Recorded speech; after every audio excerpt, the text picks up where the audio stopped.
यह व्याप्तं सर्वमेदं जगत् स्थावर जंगमं ताम धेनु शिरसा वंदे भूतभवस्य मातरम। गावा पवित्र्या च मंगल्या गोसु लोका प्रतिष्ठा। भगवती गौ माता पवित्र है, मंगलों की खान है। सभी लोग गौ माता में ही प्रतिष्ठित हैं। ऐसी महिमा शास्त्रों में है कि गाय के बिना एक भी लोक स्थित नहीं रह सकता। केवल मृत्युलोक ही नहीं, समस्त लोग 14 लोग माने जाते हैं। 7 लोग पृथ्वी से नीचे हैं और 7 ये ऊपर वाले लोग हैं। ये सब गौमाता में प्रतिष्ठित है। गौमाता के हटते ही, एक गौमाता के बिना एक भी लोक का अस्तित्व नहीं रह सकता। उन पर 7 लोग टिके हुए हैं। 7 लोकों में, वहाँ के ऊपर के लोकों में अलग अलग तरह की गौमाताएं, उनके कुल की पूजा होती हैं। सबसे ऊपर वाले लोक में बहुला नाम की गौमाता की पूजा स्वयं भगवान ब्रह्मा जी करते हैं।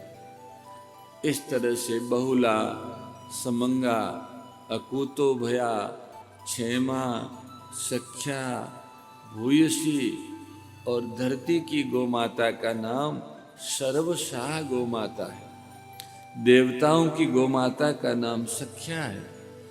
सज्जनों, धरती की गौमाता का जैसा नाम है, यथा नाम तथा गुणों, यहाँ उन्हें सर्वशाह कहा है तो सब प्रकारों का कष्ट सहन करती हैं। परंतु अभी जो उन पर कष्ट आया है वो बहुत भारी है, वो उसके लिए भी असह्य हो रहा है। जो सबसे अधिक सहनशीला है, उससे अधिक तितिक्षुक कोई नहीं हो सकता तीनों लोकों में। ऐसी तितिक्षा की प्रतिमूर्ति गाय सर्वलोकों की आधार और सबको जीवन देने वाली गौमाता का जीवन इस समय संकट। भगवान से प्रार्थना करते हैं कि गोवंश को इस संकट से, जो सबको जीवन देने वाली, उनका जीवन बचेगा तो सबका जीवन बचेगा। केवल लौकिक जीवन ही नहीं, आध्यात्मिक जीवन भी गौमाता से मिला है। हम श्रीमद् भगवद गीता जी का स्वाध्याय कर रहे हैं और उनसे जो आत्म बल पा रहे, आत्म जीवन पा रहे, ये जीवन भी गौमाता की देन है। भगवान के सभी अवतारों के मूल में गौ का आर्तनाद है। गौ के आह्वान से, अथवा यूं कहें कि ऋषि देवता सिद्ध सभी धरती को गौमाता के रूप में आगे करके भगवान को बुलाते हैं। धरती और धेनु दोनों गौमाता की पुत्रियों हैं। गाय और भूमि अलग नहीं है, दो एक ही है। जैसा हमने निवेदन किया था कि भूमि का सुख ही गाय का सुख है और भूमि का दुख ही गाय का दुख है।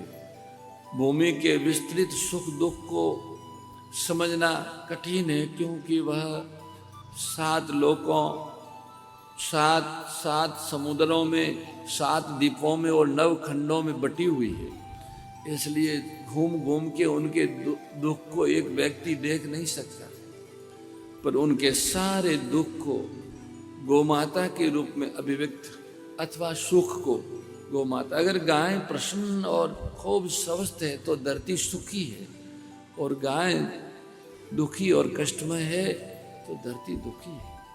इस समय धरती का दुख ही गौ के दुख के रूप में हमें दिख रहा है। धरती के रचयिता, धरती को असुरों से मुक्त कराने वाले भगवान वाराह का अवतार लेके आते हैं। उन्हीं प्रभु से प्रार्थना है कि ये धेनु सुखी हो। हमारे दोनों बच्चे रोज गाते हैं, गाय को कोई दुख न हो, गाय सुखी हो। इस सद्भाव के साथ हम श्रीमद् भगवद गीता के 18वें अध्याय के 12वें श्लोक पर्यंत हमारी सच्चर्चा हुई। मोर मुकुट बंशी वाले की जय, गौ माता की जय। हे मेरे नाथ, आप अपनी सुधामयी सर्व समृद्ध पतित पावनी अहेतु की कृपा से